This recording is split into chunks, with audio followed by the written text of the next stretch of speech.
Right now at 9, one man is dead following a crash in Craig County.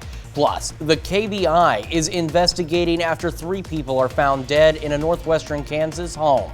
Also, we're heading to the Bushwhacker Museum in Nevada for their first special presentation of 2022. And as COVID cases surge across the United States, the number of Americans looking for COVID tests is also spiking. I'm Charles Watson in Atlanta. I'll have the details coming up. The 4 states' most watched news starts now. Thank you for joining us tonight for the news at 9. I'm Chris Warner. We begin tonight with breaking news out of Joplin. 2 trucks were involved in a crash on I-44 in Joplin, eastbound near mile marker 3. At this time, the interstate has been shut down in the eastbound direction. Now, this is video from earlier this evening from a MoDOT traffic camera at exit 4, where you can see that one of those trucks was on fire. MoDOT's traveler information page says the interstate is closed at mile marker 2.6. They're advising drivers to take an alternate route. We do have a crew on the scene, and we'll bring you more information as it becomes available. One man is dead following a crash between a semi and a sedan in Craig County. According to the Oklahoma Highway Patrol, 29-year-old Lance Powell of Afton was westbound on US 60 when he crossed the center line and hit a semi-truck head-on. Officials say Powell was pinned in his vehicle. He was pronounced dead on the scene by Mercy EMS. The driver of the semi-truck was not injured. One person is dead and 2 others injured following a crash this afternoon in Delaware County. The Oklahoma Highway Patrol says their 25-year-old Haley Witt of Locust Grove, Oklahoma, was killed in the crash. The driver of the other car was taken by helicopter to Washington Regional Hospital in Fayetteville. The passenger of that car was taken by ambulance to Mercy Hospital in Joplin. OHP says they're still investigating what caused the crash. The Kansas Bureau of Investigation, the Larned Police Department, and the Pawnee County Sheriff's Office are investigating after 3 people are found dead inside their Larned, Kansas home. Now, last night, just after 9, the Larned Police Department received a 911 call from a man who found the people in the home at 524 Park Street. 44-year-old Shayla Smith, 44-year-old John Smith, and 12-year-old Carver Smith all died from gunshot wounds. KBI was called in to assist in the investigation, and that investigation is ongoing. New York is a city in mourning after fire tore through a Bronx apartment building, leaving at least 19 people dead. Many of the victims were children. Fox News correspondent Alexis McAdams has more from the Bronx. It's a night of tragedy and pain, and tomorrow we begin to rebuild. We rebuild their lives and give them hope. At least 19 people, including 9 kids, lost their life in a fire that authorities say was started by a space heater. The marshals have determined through physical evidence and through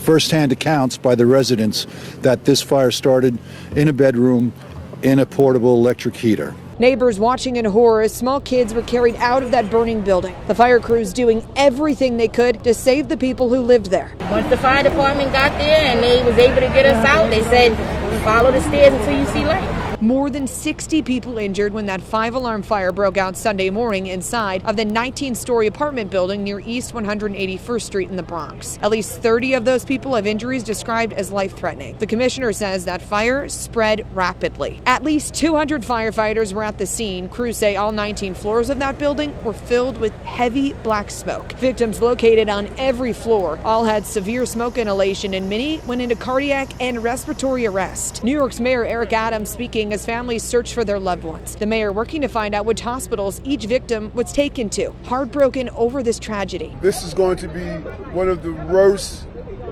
fires that we have witnessed during modern times. This comes just days after a devastating fire in Philadelphia took the lives of 12 people, including 8 kids. In the Bronx, Alexis McAdams, Fox News. Bob Saget has died at the age of 65. The comedian and actor is perhaps best known for his starring role as Danny Tanner on the television show Full House. He died on Sunday at the Ritz-Carlton in Orlando. The Sheriff's Department and the Fire Department responded to the hotel around 4 o'clock in the afternoon after hotel security found Saget in his room. He was pronounced dead at the scene. The circumstances of his death are unclear. Police at the scene say there were no signs of foul play or drug use. The actor and comedian had been appearing at venues around the country. Just last night, he did a show in Jacksonville. Turning to four-state weather, much colder, but hey, at least it was sunny today, Nick.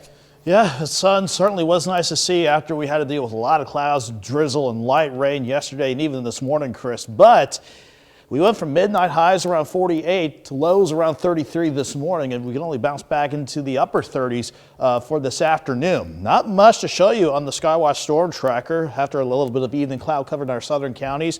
These areas of high pressure, they will do the trick to keep us dry, quiet, and clear for the rest of the night. But as far as temperatures go, get ready for another cold night if it's not cold enough for you already. But everybody's in the mid to upper 20s for the most part. I think we'll drop back into the upper teens to near 20. Most spots around 19 to get our Monday morning started. Fortunately, plenty of sunshine tomorrow with a light breeze. We'll go into the 40s tomorrow afternoon, actually with highs around 45 degrees. We'll see how the rest of the week's shaping up here in a bit, Chris. All right, Nick, thank you. The Bushwhacker Museum in Nevada hosted the first of what will be many special programs throughout the year today. French Creole historian and fiddle player Dennis Stromat presented La Guyanee. It's originally a Celtic tradition to share food and bounty throughout the community during winter. Today's presentation gave folks an opportunity to learn more about this tradition. I think events like today, the cultural, the music, the food, it's not just something from the past. It's alive. It's a culture. It's a tradition that's alive today. And people may not be aware of it, but that's why events like this are so much fun, because we're able to educate the public and hopefully develop an appreciation for this cultural heritage. Officials with the museum say this is the first special guest like this that they've had in 2 years due to the pandemic. The Biden administration is stepping up its efforts to get COVID tests to Americans as the number of cases around the country continues to surge. Fox News correspondent Charles Watson has more from Atlanta. The coronavirus pandemic showing no signs of slowing down as cases across the country surge. Demand for COVID tests has also rapidly increased, leading to shortages and hours-long lines in some areas. California is deploying the National Guard to testing sites across the state. On Friday, Governor Gavin Newsom announced more than 200 Guard members will be sent to 50 COVID testing sites to help with staffing shortages and crowd control. Last week, the U.S. recorded over 1 million new COVID cases in a single day, shattering the previous record. President Biden thinks things will get better despite a record-setting number of cases nationwide.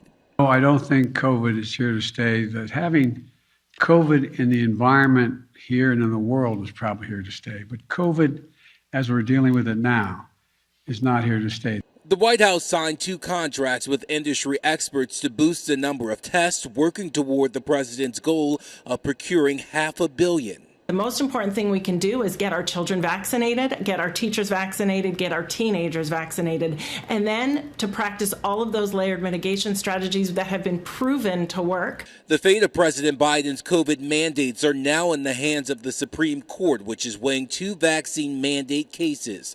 First is one for employees at larger companies. The second applies to healthcare workers. The Supreme Court is expected to rule on the pair of vaccine mandates in the coming days or weeks. Their decision could impact up to 80 million Americans across the country. In Atlanta, Charles Watson, Fox News. And we take this time now to honor one of our many four-state heroes. Robert Fife served in the Navy and Air Force during World War II in Korea. He was shot down in World War II over Germany and taken as a prisoner of war. He earned a POW medal and a Purple Heart, among many others. His hometown, Toronto, Kansas. And we're proud to recognize Robert Fife, tonight's four-state hero. Remember to learn more about other heroes? Nominate one of your own. Just go to KOAMNewsNow.com. A man who was a major part in rock and roll history is gone.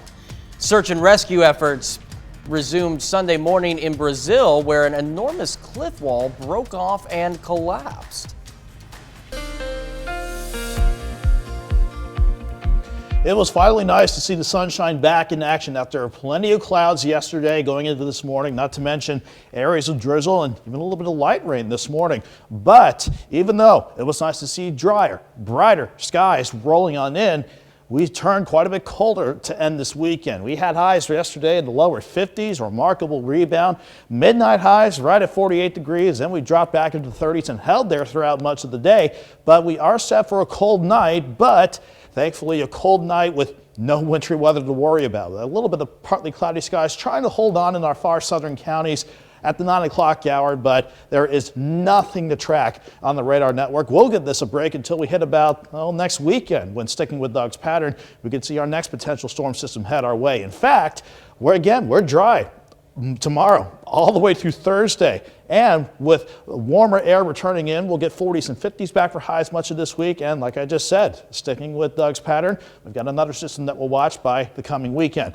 Clear skies, looking good all around the Joplin area, 26 degrees with a light northeast breeze at 3. So it's not adding a bit of a wind chill yet, but even though that breeze is light, it's a breeze that's going to send us toward a cold start for our Monday morning. 26 in Pittsburgh, 27 Galena and Baxter, 25 over in Carthage, 27 down in Granby, Missouri. Everybody else, pretty much the same. Mid to upper 20s, maybe a few spots near 30 south of US 60, but even if you factor in the light breeze, it all feels like we're at least in the 20s across the board. But again, after we had a pretty good breeze throughout the course of the day, we've lightened this breeze up. It's going to be a quiet night, but again, that's what's going to allow us, with clear skies across a good portion of the area, to drop back into the upper teens tonight. No immediate storm systems on the way. Here is the last cold front that plowed on through this morning. Even though this upper level ridge is going to fall apart as we go into tomorrow, some of that energy will push the jet stream back to our north. That's what's going to push us back into the 40s tomorrow. So let me show you the numbers, actually. We will be slowly but surely dropping back into the upper teens, lower 20s all across the board. So I'm expecting overnight lows for most of you, including Joplin, to drop back near 19. Keep it sunny. That's exactly what we'll do tomorrow. And with a light breeze, 41 by noon, pushing 45 in downtown Joplin. In fact, the entire area. I think we can easily go into the mid-40s to get this new work week and school week underway. Fortunately, we keep it quiet for Tuesday with the jets to the north. Mostly sunny skies. We'll be back in the 50s Tuesday. We'll hold in the 50s and keep things quiet through Thursday. Then here comes the next system of Doug's pattern. It's trying to pull in some moisture, so we'll still keep an eye on some scattered showers Friday, and maybe the system could probably end as a bit of rain-snow mix and definitely turning a bit cooler by Saturday. 45 tomorrow, 54 Tuesday. We hold in the mid to upper 50s all the way through Friday. But again, Chris, we'll just keep an eye on our next storm system, but we can thankfully wait until Friday and Saturday before it gets here. Yeah, I'm looking forward to these temperatures this week. It's going to feel pretty nice. So. I know we've got to get past the cold start Monday morning. Then we'll be pretty good for a while. Sounds good, Nick. Thank you so much. Coming up, severe weather leaves a path of destruction in Texas. A man who was a major part in rock and roll history is gone. Michael Lang died Saturday of a rare form of non-Hodgkin's lymphoma, according to a statement from his family. In 1969, at the age of 24, Lang co-created the Woodstock Festival. Among the performers who took part in the legendary show, Joe Cocker, the Grateful Dead, and Jimi Hendrix, who ended the three-day event. Lang is survived by his wife and 5 children. He was 77 years old. Search and rescue efforts resumed Sunday morning in Brazil, where an enormous cliff wall broke off and collapsed. The rock smashed onto several tour boats on Saturday, killing at least 10 people. 1 person is still missing and 32 injured. The incident happened at Capitilio Canyon, a tourist attraction located in Furnace Lakes, a hydroelectric dam in the Brazilian state of Minas Gerais. The region has been under heavy rainfall. National Weather Service confirms a tornado hit near Bush Intercontinental Airport in Houston on Saturday. People on the road and elsewhere recorded what appeared to be that tornado. Happened as severe thunderstorms hit the area. No word on any damage or injuries. And throughout Texas, severe storms striking overnight, damaging businesses and homes. This is video from Montgomery County, just north of Houston. People there say intense winds hit around 9 o'clock last night and possibly a tornado. Damage at one restaurant left people trapped inside because all the exits were blocked by debris. Houston area saw many tornado warnings Saturday evening into Sunday morning. The The storms have now cleared out, and again, no word on any injuries. Tomorrow, the Biden administration's COVID-19 mandates are scheduled to go into effect. Companies with 100 or more employees must make sure their workers are vaccinated or undergo weekly testing and wear a mask if they haven't gotten the vaccine. But the Supreme Court may hand down a ruling that would invalidate the mandate. Fox News correspondent Lucas Tomlinson takes a look. On Fox News Sunday, Bret Baier asked the CDC Director, Dr. Rochelle Walensky, about the comments made by Supreme Court Justice Sonia Sotomayor, who claims that 100,000 children are in hospitals, many on ventilators. Comparatively, the risk of death is small, but of course, children aren't supposed to die. So, if we have a child who is sick with COVID-19, we want to make sure that we want to protect them. Other Supreme Court justices also weighed in on vaccines. We know that the best way to prevent spread is for people to get vaccinated. I remember in the filings that the the younger workers, the 20-year-olds, who are unvaccinated are actually safer than the older workers who are vaccinated. So there are obviously some differences. Washington Post fact checker gave Justice Sotomayor 4 Pinocchios. That's the highest on the scale, saying she, quote, went off the rails with her claim and also called it wildly inaccurate. Walensky acknowledged the correct answer is fewer than 3,500 children in hospitals today. Some medical experts say COVID mortality in children is not much different than the chicken pox.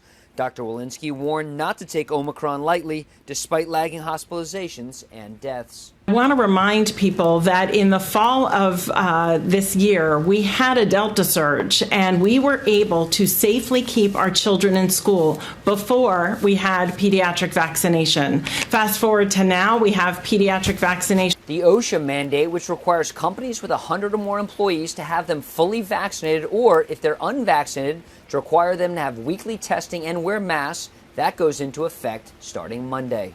At the White House, Lucas Tomlinson, Fox News.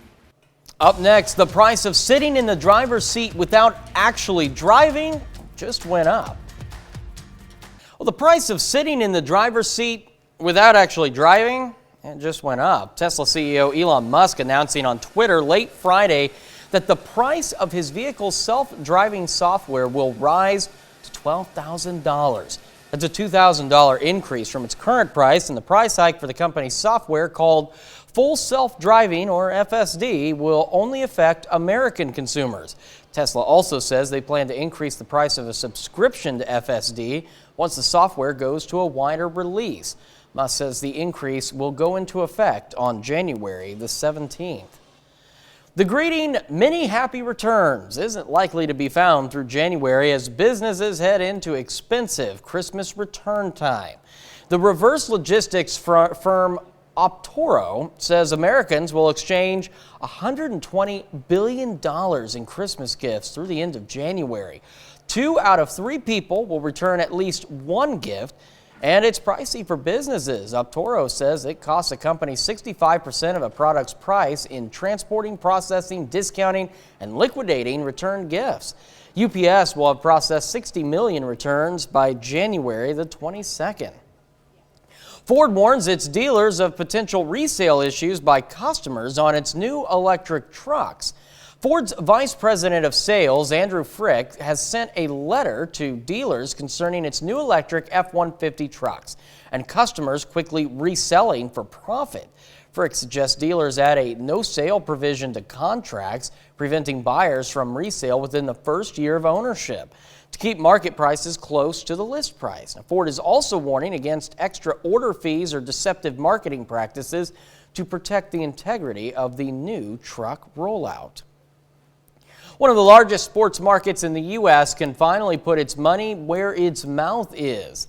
On Saturday marked the launch of online sports betting in the state of New York. 4 sports books, Caesars, DraftKings, FanDuel, and Rush Street Interactive, opened their virtual doors and began taking wagers from New Yorkers. According to industry leaders, New York's virtual sportsbook is expected to be the largest in the country, with an estimated gross revenue of over $650 million. 29 states and the District of Columbia have opened sports betting after a Supreme Court ruling from 2018 allowed it nationwide. Up next, we're going to close out this half hour of News at 9 with a 4-year-old girl in China who's hitting the slopes and showing off some impressive skiing and snowboarding skills. A 4-year-old girl in China is hitting the slopes and showing off her impressive skiing and snowboarding moves. After just 3 weeks of practice, the girl has proven she's a natural at the winter sports. The little girl calmly went down the steep slopes with all the confidence of a well-practiced pro. The girl's father says she just began practice skiing and snowboarding, but her talent was clear to him and her coach from the start. That's something I could not do. That is something I would probably never do, but boy, 4 years old, that takes a lot of guts to get up there. We've got 30 more minutes of news, weather, and sports coming your way. First, the Biden administration warns Russia Saturday about penalties it may face if it invades a Western neighbor. Plus, people were seen lining up at the Russian-Kazakh border after protests broke out in Kazakhstan earlier this week.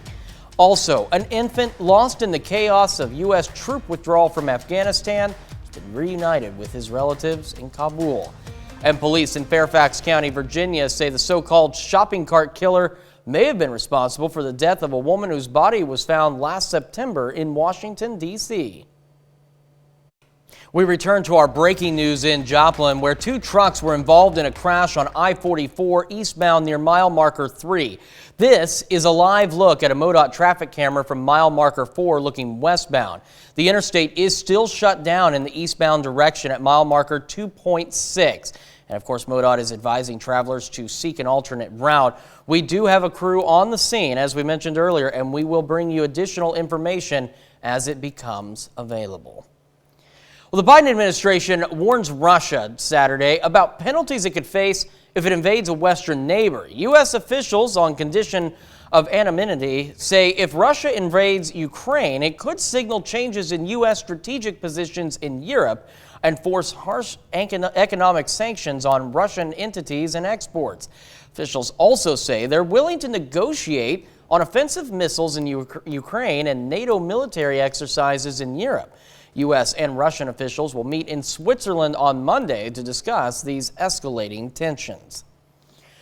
People were seen lining up at the Russian-Kazakh border on Sunday after protests broke out in Kazakhstan earlier in the week. Now, the large-scale protest eventually leading to widespread violence and death. In response to the demonstrations, Kazakhstan's president on Friday authorized security forces to shoot to kill protesters, leading to more than 160 deaths and thousands of injuries. Central Asian nation experiencing its worst street protests since gaining independence 3 decades ago.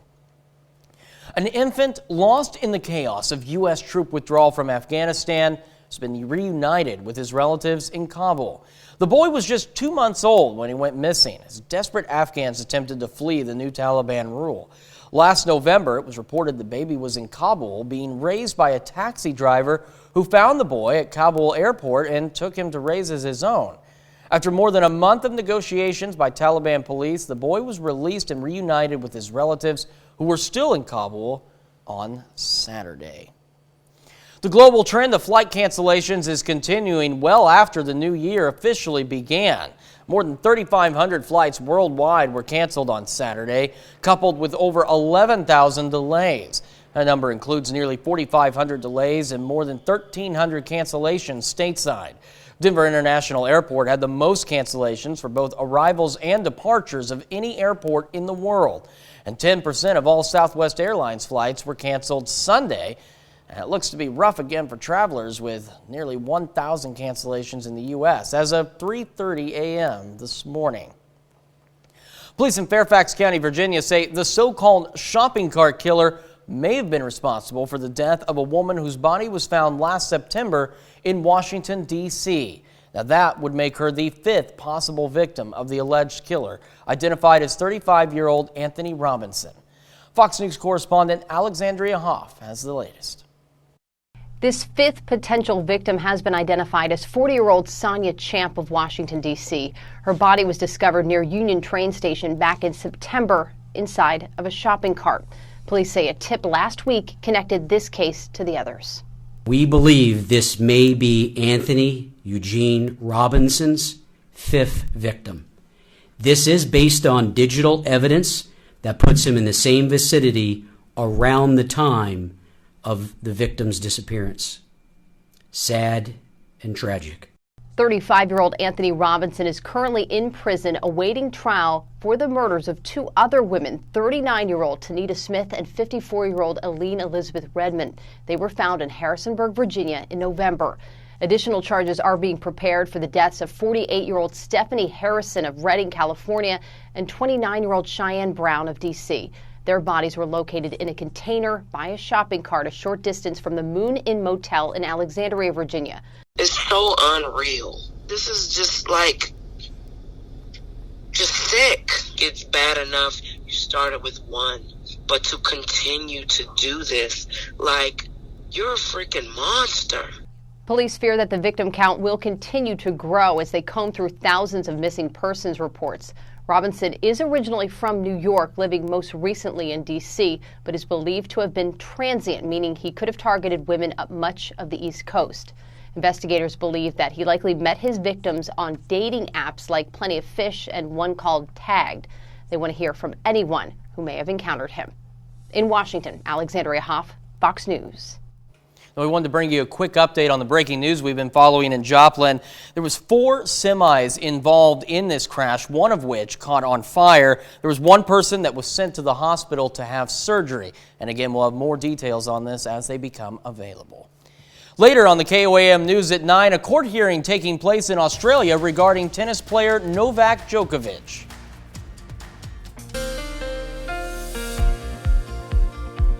It was about time that we got the sunshine back into play for today, but even though we got rid of all the clouds that we saw the other day and this morning and the drizzle and even some light rain for a few spots this morning, temperatures have yet to respond to the returning sun, but we'll improve on things as we go into tomorrow.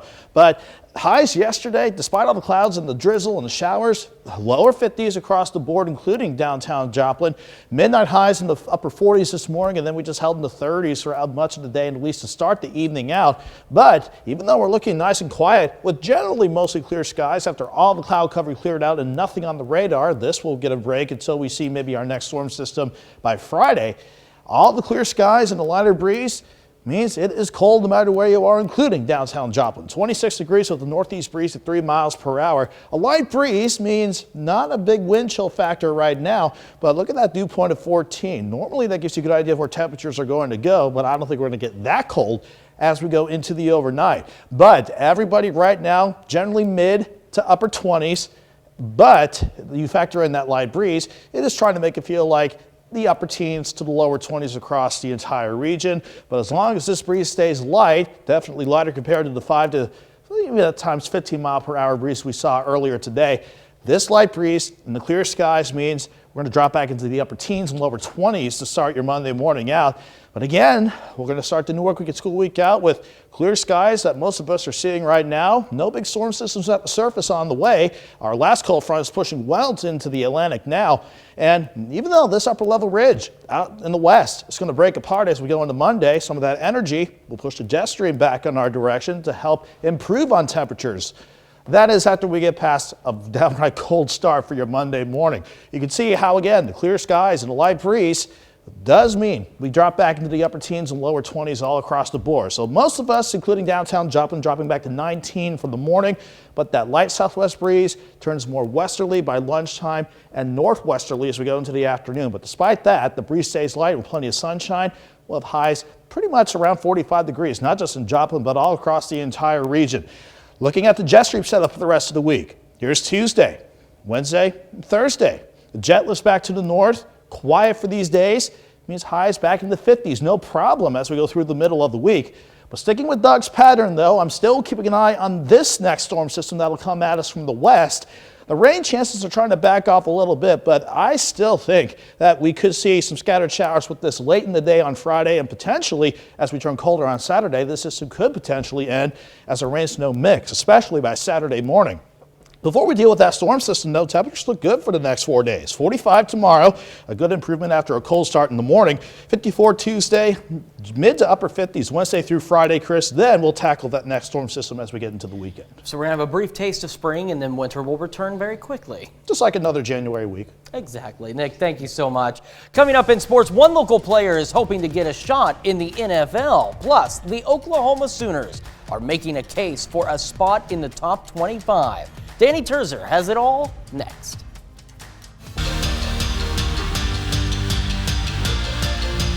This is the Toyota Sunday Night Sports Feed. Former Webb City Cardinal and Pitt State Gorilla Caden Roy has declared for the 2022 NFL Draft. Roy moved to the defensive line for his final season at Pitt State. He tallied 68 total tackles, tied for second best on the team. He had 4.5 tackles for loss, 2 sacks, and a forced fumble. Roy earned second-team All-MIAA recognition. Somebody that's very passionate about the game, I take it very seriously, and I think you can tell just by, the way I play on the field that I care a lot about it. All I need is a chance. Like, just put the pads on and let's go play. That's all I need. Somebody to, get me in their camp or have me work out for them, do drills, whatever I need to do, just so I can show them what I can do and what kind of player they're getting when they get out there. Just to represent my home, it's something that's really important to me. It almost feels like I'm carrying something a little more with me, and it means a little more to represent my hometown through this whole thing. The Kansas City Chiefs got by the Broncos 28-24 in their regular season finale on Saturday. It was a day full of milestones for the Chiefs. Here's just a few. First things first, Melvin, Ingram, and Nick Bolton combined to make the play of the game. Ingram forced the fumble, and Bolton scooped it up, ran it all the way back for the touchdown. And what a rookie campaign for Bolton. He leads the team with over 100 tackles this season. And then there's McCole Hardman. Not on the highlights, but definitely pulled his weight. Tyreek Hill was limited due to a heel injury, so Hardman stepped up and recorded his first 100-yard game of his NFL career. McCole stepped in that position and made plays happen. And he's made plays happen, all season long. He might not have the big numbers as far as stats on the whole entire season, but in big moments, he makes a lot of big plays. And he has all the talent in the world, and we'll need that going forward into the playoffs. Let's look at that playoff picture. The Chiefs needed a win, they got it, but they also needed the Titans to lose to get the #1 seed. Tennessee just barely beat Houston 28-25. So the Chiefs are the #2 seed in the AFC. They will most likely play the Steelers at home in the wild card game.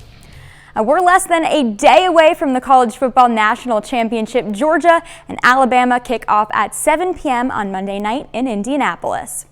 Georgia is aiming to snap a 7-game losing streak against Alabama and bring home their first national championship since 1980. Their most recent loss to the Tide came in this year's SEC championship. Alabama handed Georgia their first and only loss of the season, winning 41-24. 5 weeks later, the Bulldogs have a chance to redeem themselves on the biggest stage, and Georgia is actually 2.5-point favorites. The preparation's been different.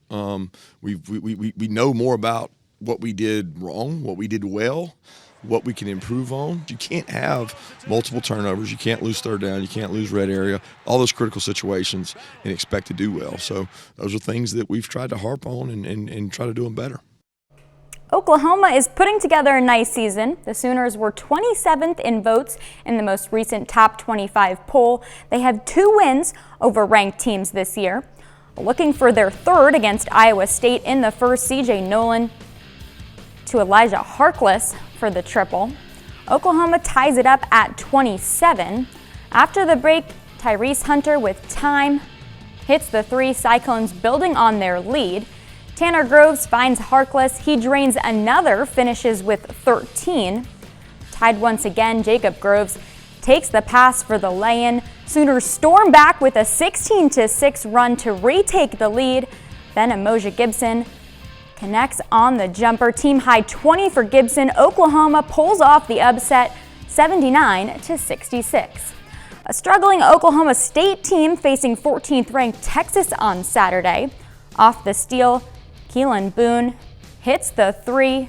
Boone scores a career high 17 off the bench. Then it's the Longhorns with the takeaway. Timmy Allen slams it down to pull within 5. Second half, Avery Anderson with the lob. Musa Sisse for the alley-oop. Can't get rid of Texas yet, though. Andrew Jones sinks the triple. The bench is loving that one. 2-point game. Bryce Williams now swings it to Boone for 3. Oklahoma State pulls it off. Big win at home over Texas, 64-51. That's a look at sports. We're back right after this. A court hearing is taking place down under to determine if the world's #1 men's tennis player, Novak Djokovic, will be allowed to compete in the Australian Open after his visa was canceled over his vaccination status. This comes as fans rally outside the Melbourne hotel where he's being held, protesting his confinement there. Trey Yingst has the story. Tennis star Novak Djokovic will shortly appear virtually before a judge in a deportation case that is stirring controversy around the world. The #1 ranked player has been held in an Australian immigration detention hotel since Thursday after his visa was cancelled at the Melbourne airport. Djokovic had been granted a medical exemption to enter the country to play in the Australian Open, despite not being vaccinated against COVID-19. The 34-year-old had coronavirus last month, but Australian border officials ruled he doesn't meet the criteria for an exemption. As he awaits the court case that will determine his fate, supporters of Djokovic gathered outside of his hotel this weekend, calling for the tennis player to be released. Oh, mate, I haven't slept since he's come off the plane. We're all sick to the stomach. Like every parent, you would never expect this to happen to your child, and I feel sick now. I could cry, so I can't comment anymore, but it's devastating. The debacle over whether Djokovic should be allowed to enter Australia has now become an internal political issue. Australian laws related to entry during the pandemic have varied on the state and federal level, though the health minister for the state of Victoria is saying the case should be decided at the Commonwealth level. The Australian Open begins January 17th, so this week will be critical to finding a resolution in this case. In Tel Aviv, Trey Yingst, Fox News. Up next, scientists looking into space X-rays now have some new tech to aid in their study. Scientists looking into space X-rays now have some new tech to aid in their study. NASA launched a sounding rocket from the Walpause facility in Virginia early Sunday morning. Now, the rocket is carrying a DXL experiment which will study the origin of soft X-rays, which hurtle towards Earth on a daily basis. Now, soft X-rays aren't harmful to people, but they can disturb radio communications and GPS systems. They have lower energy than the X-rays used in the medical field. The launch was planned for earlier this week, but was postponed because of weather conditions. That's just another exciting thought, the fact that the sky is performing regular X-rays. But as they said, not as powerful as the medical X-rays. I wonder if it could give you X-ray vision over time. Maybe if you're high enough in the atmosphere. Cameron, X-ray vision? Sound good? Yes? Maybe? All right, sounds good to me. And that's going to do it for us tonight. We thank you so much for joining us. We're going to see you back here next weekend, and of course the rest of the team will see you this week. Thanks for making us part of your night.